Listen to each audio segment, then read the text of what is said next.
All right, welcome back to the Have Not Room.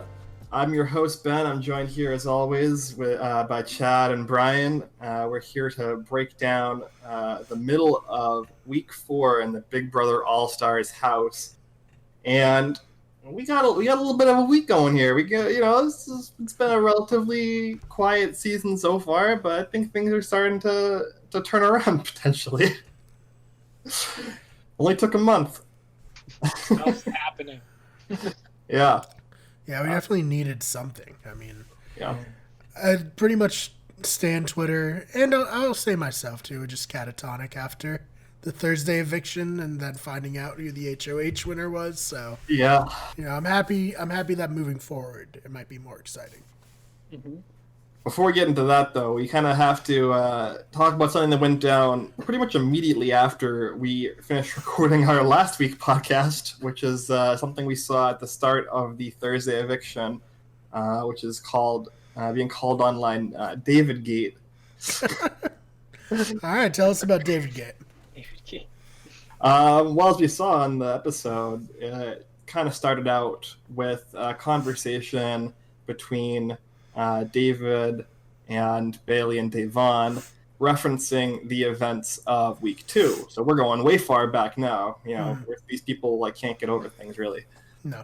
Where David was on the block against Nicole Anthony, and at that point, because of David's erratic gameplay in that week, Devon and Bailey were considering trying to figure out a way to keep Nicole Anthony in the game and evict David, which is what Janelle and Kaysar were trying to push for throughout that week. And during that week, Tyler and Cody separately, primarily Tyler, approached David to let him know, hey, the vote might be flipping a little bit here. You might want to go check with Devon to make sure you're still okay with her. And so David decides in his boundless game sense knowledge that the good thing to do here would be to tell Devon that this was the case and that Tyler was letting him know that she was flipping the vote on him, which is not what Tyler said. Tyler was saying that she was considering changing her vote, but David made it sound like Tyler was trying to insinuate that Devon was the leader of this vote flip. Potentially. Obviously, this is not received very well with by Devon and Bailey, primarily. Right. Devon. What do you guys think about this? I guess we can call it a move by David, technically. It doesn't have to be good to be a move. It's just so weird to watch, where it was kind of like he blew up his game completely unprompted. Yeah. Like, he didn't have to... Okay, so if Devon was like, listen, I heard that someone told you that I was coming after you, he has plenty of people in the house that he could have lied and been like, yeah, Kevin told me that. Right. Not his closest ally. I don't know, Chad, what do you think? I mean, we saw the fallout of this with Tyler and Cody in the HOH room, right? Mm-hmm. Where Cody's just like, what the hell is he doing? So, I think David is, unbeknownst to himself, ruining his game. And he's clearly, sorry, David, you're not a good Big Brother player. Get over it. Definitely not an all-star, at least. But, no, he just, like I said in an earlier podcast, he says things that normal people don't say. And he's just a weird person.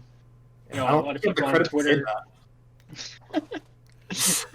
Yeah, you want to explain that, Ben? Yeah. It's just a saying that David likes to say, especially to Kaysar and previously Janelle, where it's like, you don't have the credit with me to have that trust. It's like he just has a very warped perception about how Big Brother works, which makes sense since he's never actually seen Big Brother before, despite having been on it. I liked, I saw online, he was talking about wanting to play Love Island next year, Yeah. Wish he had gone to play that this year. Yeah. But is what it is. He's more of an obstacle than anything else for all these other players to navigate at this point. at least he did kind of well in this HOH. Yeah. He almost got his first comp win, which he won't shut up about. Yeah, he came in like kind of a second, third area. Him and Kaysar was very close to upsetting Enzo there. But yeah, I mean, I just, like you said, he's very much an obstacle at this point. He's an obstacle for Tyler and Cody and Enzo, who have now basically realized that he's completely untrustworthy with information. And at a certain point, Tyler actually did say that he was giving David some more information, and he was like, fuck yeah, whatever, even if he spills the information, I'll just say that he's lying, and nobody will believe him. Oh, man. Yeah. Hey, it could be good for Tyler. Like, maybe if he needs information to leak, you know, to throw off other people, he just tells David. And, he'll probably unintentionally, get cornered and be forced against his will to say stuff. Yeah. Oh, my God. That was my favorite part of the thing, where he's like, man, I got cornered. There's nothing I could do. You could have not said it. Devon wasn't like holding you at gunpoint. Like, it was a very chill conversation, all things considered. Like, yeah, Devon was like hurt by you, talking about her, but like, I don't know. Could have lied, David. I don't know, man. They got it out of me. I don't know. I wanted to give him so much of the benefit of the doubt coming into this season, but clearly that was an incorrect thing for me to do. Yeah. We were wrong. We were wrong about David. Dead wrong. Oh, man. So what should we talk about? Should we eulogize Janelle and what she's meant to the series, or?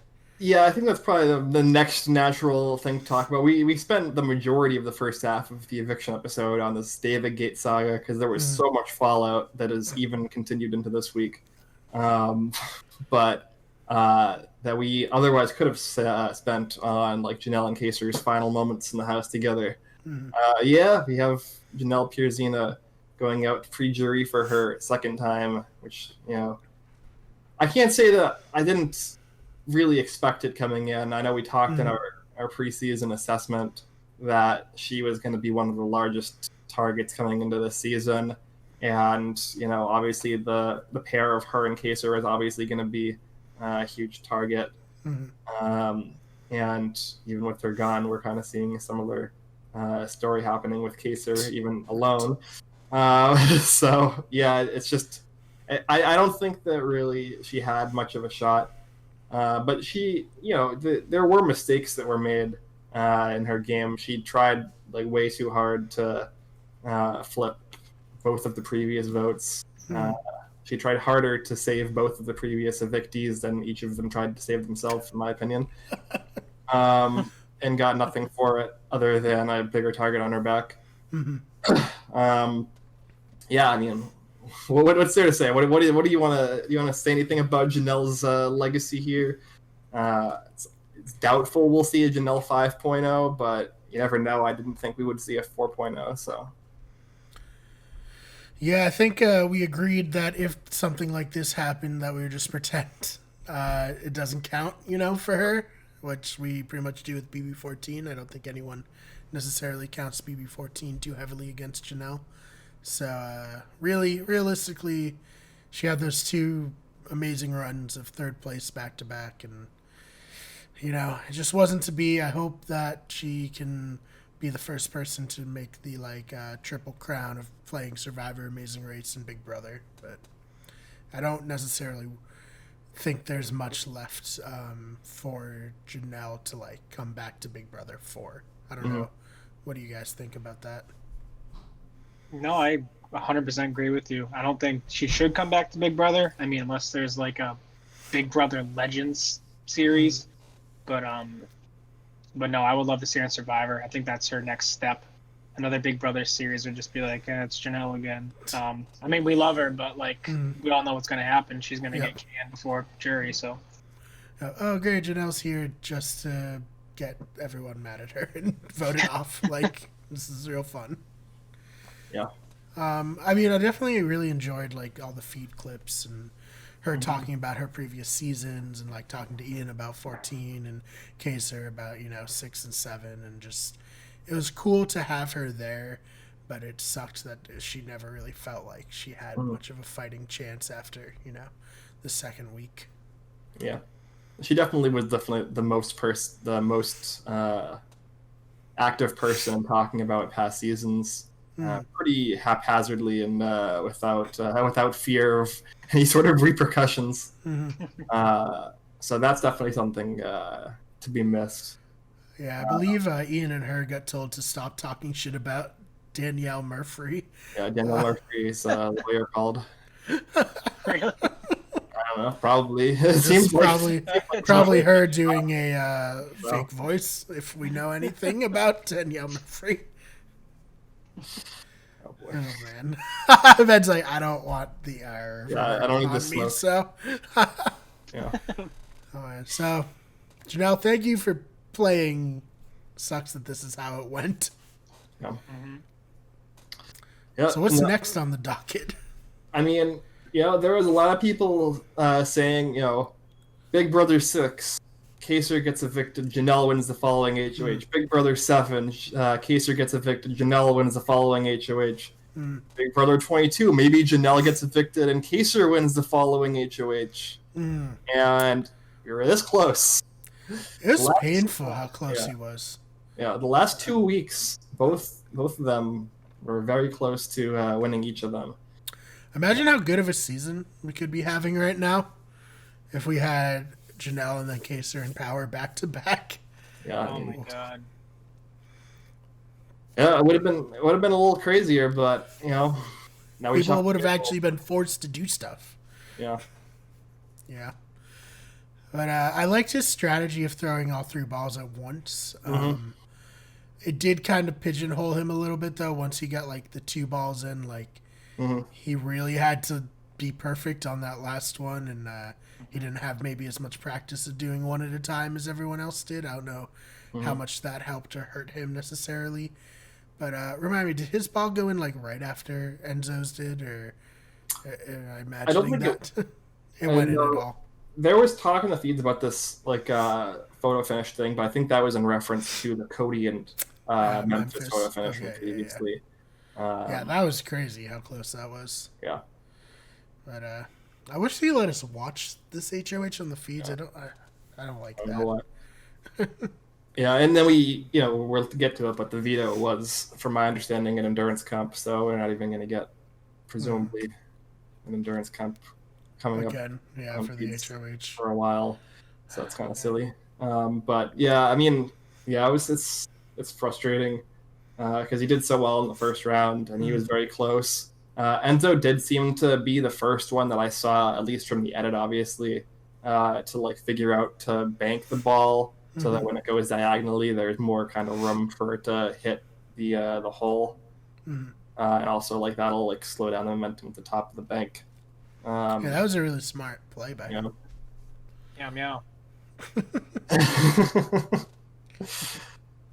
So yeah, we get Enzo's HOH. We didn't get a ton of actual strategy talk on the Sunday episode. It was a lot of kind of social clips and fart jokes and stuff. More star babies. Yeah, more star babies for some reason. How long is their punishment going on for? I saw a clip of her with them in bed today. She's still getting babies, or is she just hanging out? No, it's done. It's done. It's been done for a couple of days now. Okay, so she's just hanging out with them at this point. Yeah, I mean, I feel like there was maybe, the HOH count took a while on the episode. It ran maybe a third of the way through the episode, and then we got all of these kind of side clips in the conversation with Davon and Kaysar, and then fart jokes with Nicole and Dani. And then we had this, that leading into this kind of inexplicable clip show of how amazing Nicole and Dani's friendship is. Yes, everyone's America's sweethearts, Nicole and Dani. Thanks, Big Brother. You know exactly what we want. God. Mm-hmm. Oh, God. So, that's great. But yeah, I guess we shouldn't blow past it. This is Enzo's first HOH ever. First HOH. This is his third competition win this season. This is a beast. Triple the amount he won in the entirety of BB12.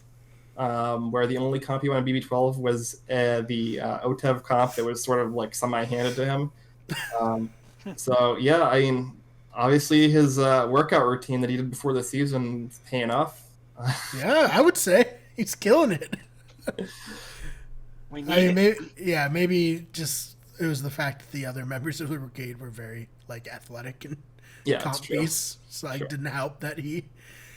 Well, had to face them every week. No slouches, right? That's true.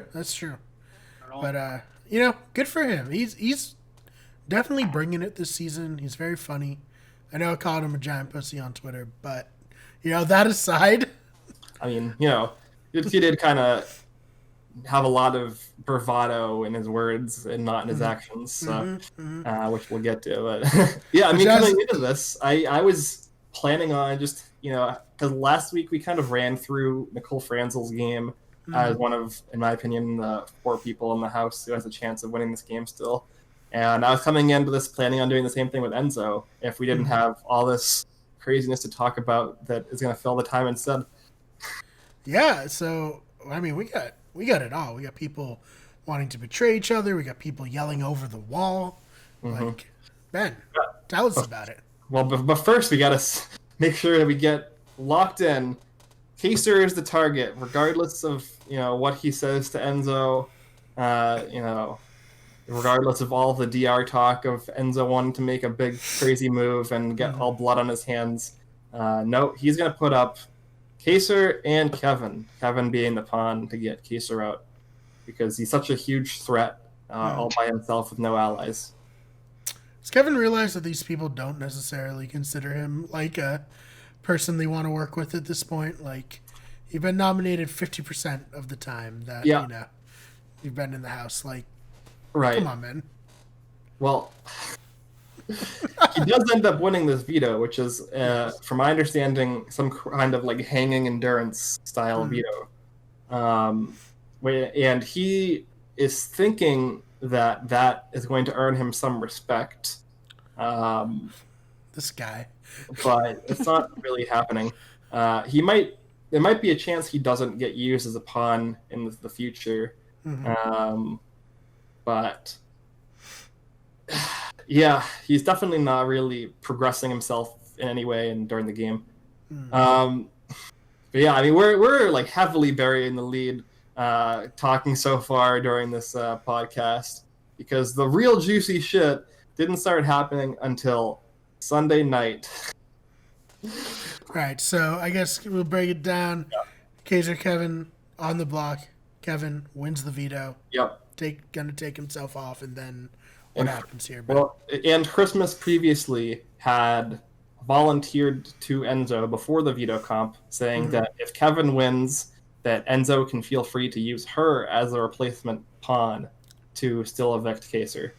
I've thought about this a lot. I don't think I would ever say that in Big Brother. Nope. Oh, it's cool. Yeah, throw me on the ball. It's fine. Christmas will come to regret it, which we'll talk about. But yeah.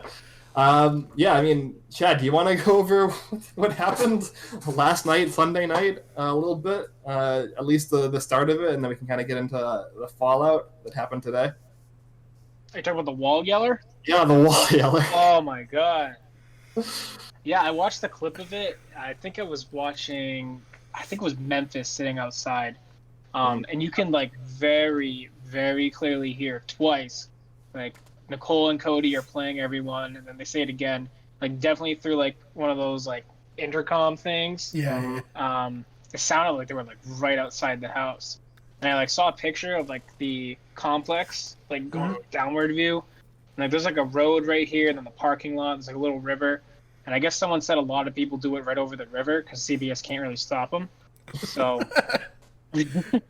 it's so funny, like that they're like, oh man, drat, like just over there.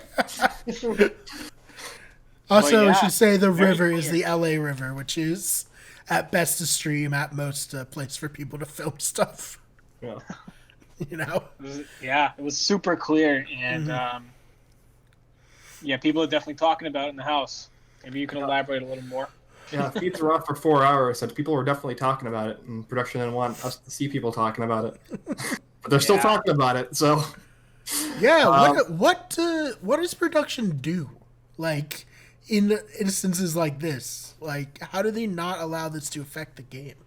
I mean, they can't really, it's the same as, pre-gaming, right? Where they can be like, don't pre-game, and they wag their finger at you, but, it's going to affect the game. If people are going to...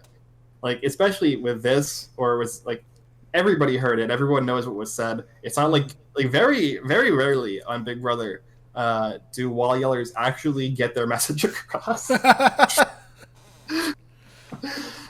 is probably one of the more efficient ones. Yeah. I think we've had at least 2 notable ones so far, and that usually happens maybe once a season, maybe. But yeah, we've had 2 and going into week 4? Yeah, so. Yeah. I like it when we know what the wall yeller says, and then it comes back, and the house guests have just completely misinterpreted. You're just like, oh, okay. I think in Big Brother 19, it was everyone's like, Paul is playing everyone, and they're like, man, that wall yeller was talking about how shitty Jess and Cody were, I think. Yeah. I remember that. Yeah. Yeah, America hates Jess and Cody just as much as we do. Fuck them. Smash cut to Cody, America's favorite player. Yeah. It's Christ. Definitely something that not really having an immediate impact on the game for this week, but definitely a spark on the embers and the tinder that was already there of this alliance that's kind of loose, multiple blob alliance that's running the house, finally turning on itself, and this Tyler and Dani Cold War that's been brewing for the last couple of weeks finally kind of coming to a head, where shots might actually get taken next week. We can kind of start with the immediate fallout, which is some talk between Cody and Tyler about the hinky votes that we kind of glossed over a little bit, right. Where Tyler was like, the immediate thought I had was that, it was you and Nicole were the hinky votes. And then he says to Cody, I'm thinking back to my season where I had all of these fake out in the open final 2s, but my real final 2 was hidden, and I feel like that's what you and Nicole are doing, where your fake final 2 is me out in the open, and Nicole's is Ian out in the open. But in reality, the 2 of you are actually really working together. Also, the balls to just say this. There's been a lot. Tyler strapped on his balls this week. There's multiple times in the last 24 to 48 hours where he's really kind of come into his own and starting to take the reins a little bit, potentially. It's veto Cody. Ceremony is over, and I can play HOH next week, so I'm fucking going for it. Yep. And then we have... so we haven't gone over a lot of what Dani has done to start to blow up her game. We kind of talked about it a little bit in previous weeks of her, going rogue and approaching Janelle and Kaysar for this fake alliance, and her trying to actively work behind the scenes against Bailey primarily, but also Bailey and Devon as a duo to try and get Nicole to turn Christmas against them, which was mostly successful up until this point. And a lot of this double dealing has come back to this core deep freeze trio at the center of the group, which is Cody, Enzo, and Tyler. And Enzo and Tyler are not very happy about it. Cody is trying to keep the pieces together because he's in a great spot. But yeah, so what do we think about this? There's some stuff that happened literally just before we started recording with Cody and Enzo that we can talk about as well. But right off the bat, what do we think about these kind of cracks starting to widen in this alliance? Chad, you wanna weigh in? Yeah, I mean, I love it. I mean, we all knew they were going to turn on each other. eventually. So I'm glad it's, sooner than later. Mm-hmm. I'm assuming Kaysar goes out this week. Unfortunately, alliances are going to start having to turn each other unless they, shoot Kevin and David. But I feel like at this point, Kevin and David are going to be a number that someone's going to need. That's probably running through, Tyler's mind, maybe even Cody a little bit. But I don't know. I feel like it's going to come down to Tyler and Cody duking it out eventually because, they both know they're very, similar type player where, they're both the athletic, charismatic guy. So, and, Tyler's already calling out Cody. So I'm glad to see cracks in alliances because, this season has been a shit show, for lack of a better term.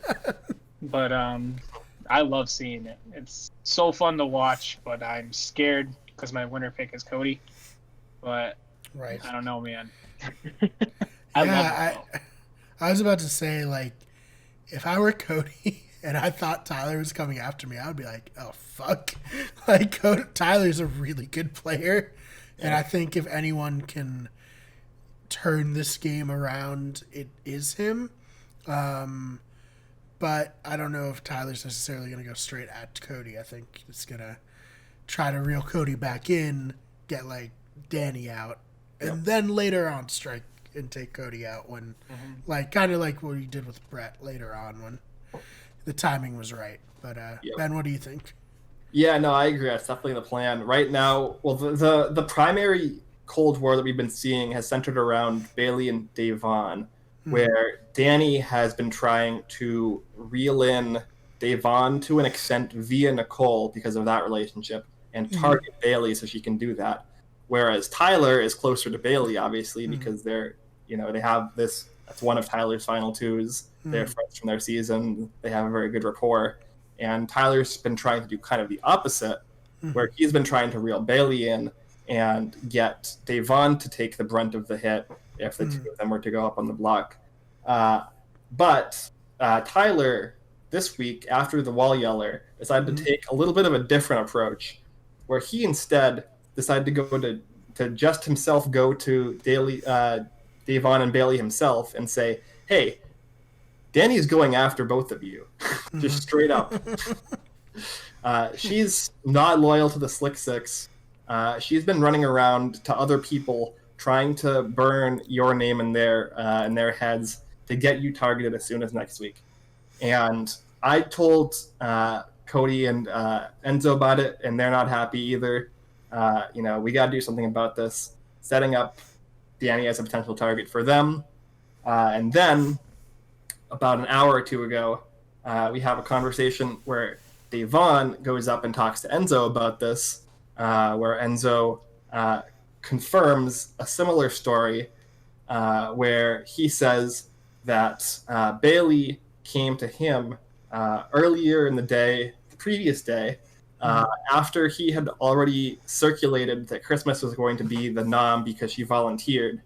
And right after he did that, Bailey saw Dani go and pull Christmas aside in the room and talk to her. And then Bailey went and told Enzo this. And then 10 minutes later, because Dani was trying to convince Christmas to renege on that deal and not do it, Christmas ran up to Enzo and said, hey, I don't want to be a pawn anymore. And so Enzo in his head is like, so I tell Dani that Christmas is going to be the pawn, and it seems like she immediately ran to Christmas and said, don't do that. So I can't even trust Dani to hold on to information for literally 10 minutes without using it to try and undercut me. And so he had this huge powwow with Davon and Bailey, where he was getting very worked up, which he has been a lot this week. It's kind of his style. Right. We got to go after her. She's burning all of our games. But we got to play fake with her until we can take the shot. Wish you were HOH and could do something about that, man. Yeah. Right, Wish you could take the shot now, but I guess our hands are tied. Yep. Oh, please, Enzo. Has the veto ceremony happened yet? Yes, it happened earlier today. and Christmas is the official replacement nominee. So what's the plan now? Enzo's talking so much crap about how we need to take a shot. It's got to be in the next week or two. We got to get power. This HOH is really important coming up because we got to get Dani out of here. You could have just put her up. Yeah. I understand the logic. I think that there is some, I don't think that Enzo himself is in any immediate danger unless this entirely blows up, in which case, which we'll talk about in a second after Cody and Enzo have a follow-up conversation after this. It seems like they're going to try and pin the blame entirely on Tyler if it does blow up with Dani before they have a chance to take a shot. So I understand that it's not necessarily in Enzo's best interest to be the one who takes a shot, and it's definitely a lot better for him if he can get somebody like Tyler or like Bailey and Davon to take a shot for him. But yeah, it does kind of come off a little silly when he's talking such a big game about wanting to get blood in his hands and he didn't take a shot when he's the one with the power to have taken a shot if he wanted to. Yeah. He's not. That's like the problem because his personality is so heavy-handed and he has so much bravado and then just no follow-through. If he was the kind of player who took information and calmly pondered it and then backed off but still planted the seeds for the future, I think it'd be a lot cooler. But to have him talk shit and then back down, it's like one of those Chihuahua dogs that are barking mad big at the big dog walking past until the big dog gets off the leash. Then it runs away and doesn't do anything. Come on, Enzo. I need more out of you, man. Yeah. Oh, man. So, I guess Kaysar pretty much has no chance, right? There's no way this comes back on Christmas. There's nothing to even talk about for this week, in my opinion. I don't think he has a chance. It's just all about setting up for next week at this point. And more could blow up. I don't think that enough could blow up where the vote flips, unless there's some major blow up where Dani becomes acutely aware that her game is on the ropes and she tries to make a flip happen and pull together the outsiders to save Kaysar and use him as some kind of number alliance, I guess. Yeah. Even if that's the case, I still think that Christmas is more likely to side with her than Kaysar is. So,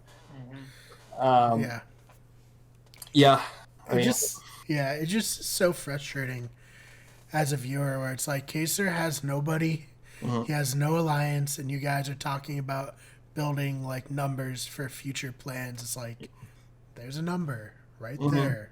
He will happily come work with you, and I think that's one of the most basic things of good players in these social strategy games is taking the people who have nobody and making them a part of your core, and especially coming to them when they're at their lowest and then bringing them up, Right. That's just me. I don't know what I'm talking about. I've never played these games, so I can't say, I guess. Well, that's more intelligent than David, so good job. Yeah, that's the one thing. It's I look at the Big Brother house and I'm well, at least I could probably outplay this one all-star. The rest of them, maybe not. And I think I'd be able to outplay David. So Sorry.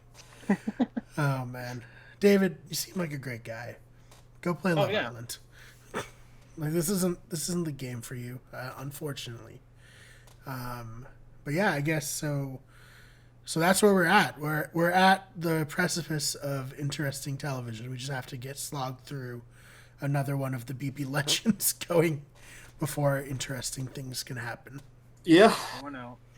We have the one final conversation that happened right before we came on, which I referenced with where Enzo relayed all of this information to Cody. Because Cody's spot in this is very interesting.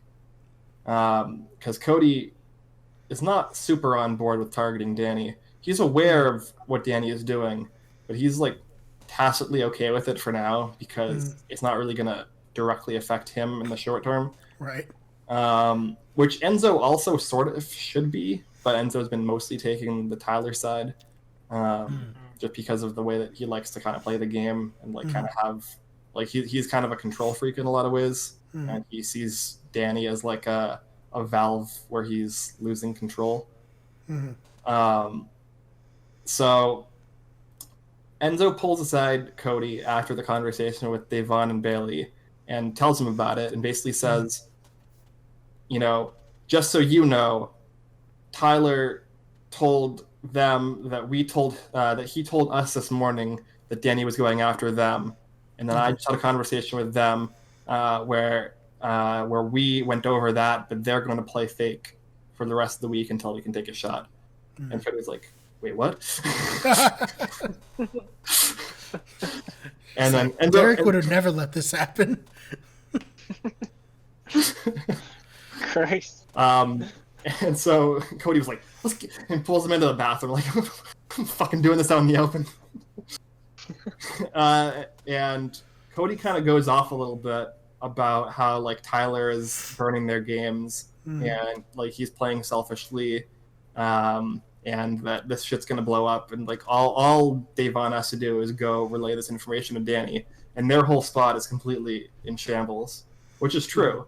I don't think Devon's gonna do that, but it's technically true, yes. And Cody reiterates to Enzo, look, if this blows up at all, you know, Tyler already said, you know, throw me under the bus. That's fine. This is my cross to bear, right? So, you know, we didn't do anything. We're not involved in this at all. This is all Tyler, right? If anything goes wrong here, this is Tyler's fault, all right? Making sure.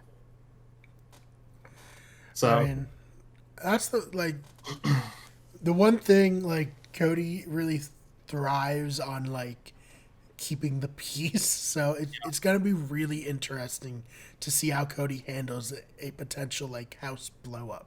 Yeah, because he's been one of the people who says like, oh, we don't fight. That's old school BB. We don't like do that. And it's like, I mean, that's just Big Brother. People are gonna fight. You're playing for $500,000. Like now when you know you and Derek are squashing all of the potential fights, and even when Cody is trying to fight, Derek is squashing all of those fights and keeping the peace. That was the entire game on BB16.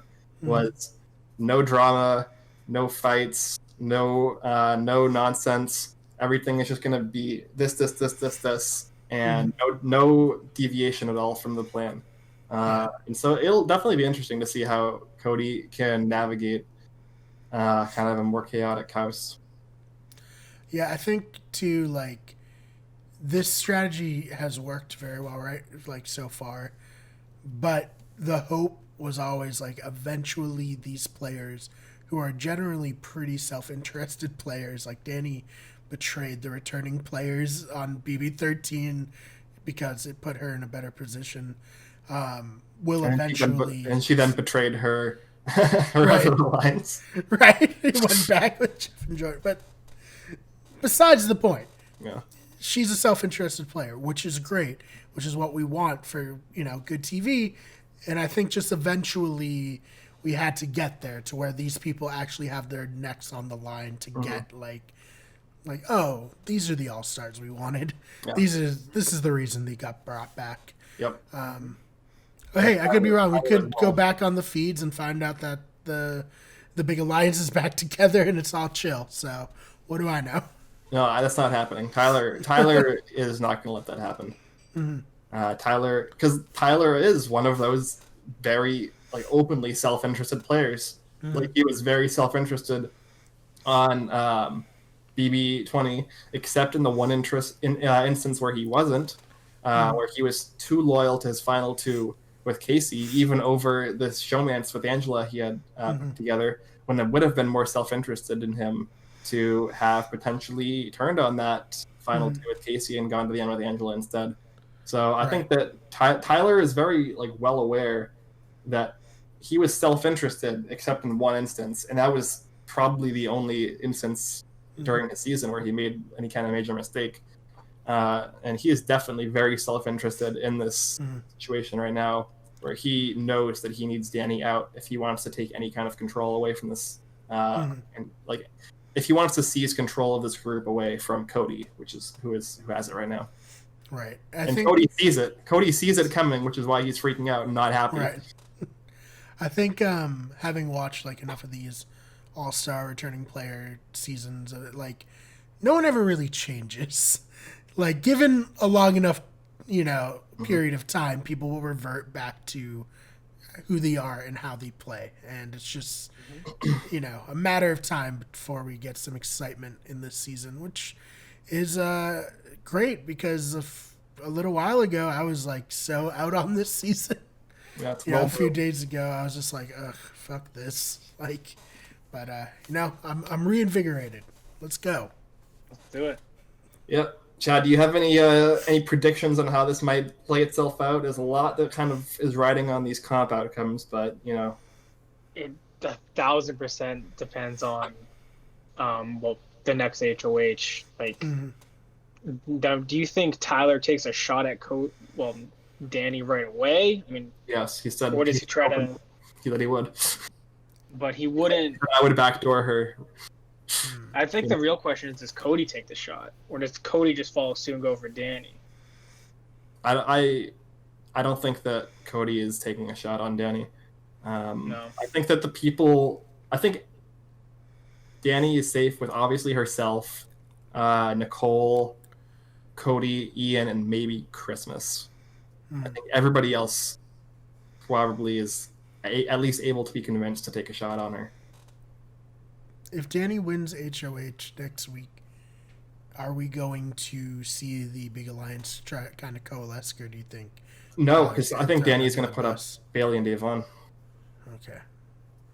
Well, that's still kind of like what was probably going to happen anyways, but... Right. I mean, it's just kind of a matter of what the rest of that alliance does in that scenario. There's definitely going to be a war over which of Bailey or Davon goes, and that could further rend the alliance apart. But yeah, it's... What's the best case scenario for the next HOH? For good TV, yeah. Tyler winning and actually following through, or Bailey or Davon winning, probably. Okay. Worst case? Worst case, I think, is... I think Dani, Nicole, Ian all probably put up Bailey and Davon. Okay. But even like you actually, said, maybe Nicole might not put up Davon. She might put up like Bailey and Apon, like Bailey and David, maybe Bailey and Kevin. But yeah.